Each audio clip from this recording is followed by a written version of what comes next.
Good morning, guys. Ayan, tingnan niyo yung mga tanim namin dito sa bahay. Actually, dati ako yung nangangalaga nito, kaso halos lahat nun nawala na. Hindi ako green thumb para mag-alaga ng mga pananim. Ngayon, yung pinangbibili at pinangtatanim ng amo ko ay, ayan, mga bougainvillea. Ayan yung bago, guys, na binili niya, oh. Kulay, kulay orange siya. At saka yung isa na 'to parang ito wala pang bulaklak, ano 'yan, eh, parang red yata 'yan. Meron din siyang white, ayan. At saka meron siyang variegated, meron siyang kulay white at saka light pink. At saka itong isa ay color white. At meron siyang color purple. Ayan, purple po siya, hindi po siya pink. Purple po 'yan. At saka yung ang natira lang sa tanim ko ay yung ano, yung tawag nito, yung aloe vera. Ayan guys, yung aloe vera ko, oh. Actually marami na yan kaso pinantapon niya kasi nga wala kaming space. Mabilis kasi lumaki at dumami. Pinantapon niya kasi nga wala kaming space dito sa bahay. At saka yung natira lang sa akin yan yung ano ko, yung mataas na ano na yan. Tingnan niyo, taas na oh, laki. Ang aking cactus. Yan, sa akin yan. Pero lahat halos ng mga sa akin tanim ay wala na. At saka ito natira pa. Oh. Ayan yung ah, snake plant. Actually, yung snake plant ko na to, tatlong klase yan, tatlong variety.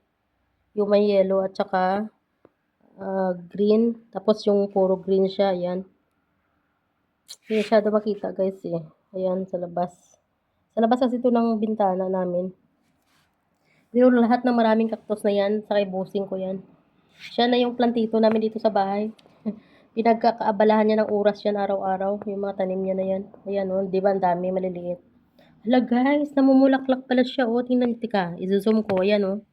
Itong bilog na yan o. Ayan, nagpa-flower siya o. Ang cute. O di ba? Namumulaklak pala siya. Actually, yung mga cactus na maliliit, nakikita ko, namumulaklak siya. Pero mabilis lang siya mawala guys.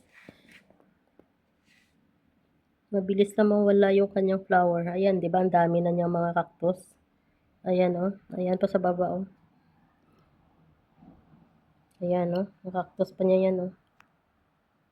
O diba? Naku, malabo yung camera. Kasi nga masyadong foggy. Ayan.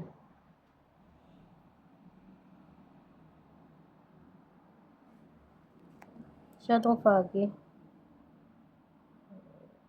Yan, cactus niya yan. At saka yan. Ayan pa oh. Ito lang yung mga cactus guys ang talagang matitibay. Kasi no summer eh hindi siya namatay yung mga tanim ko dati. Pag summer nawawala siya. Ayan puro mga bougainvillea na halos ang pinalit niya. At saka matibay din yung bougainvillea guys, so matagal siya eh. 'Di ba? Nag-ano yung nagbo-blurry yung ano sa salamin kasi nga masyadong nagpa-fog.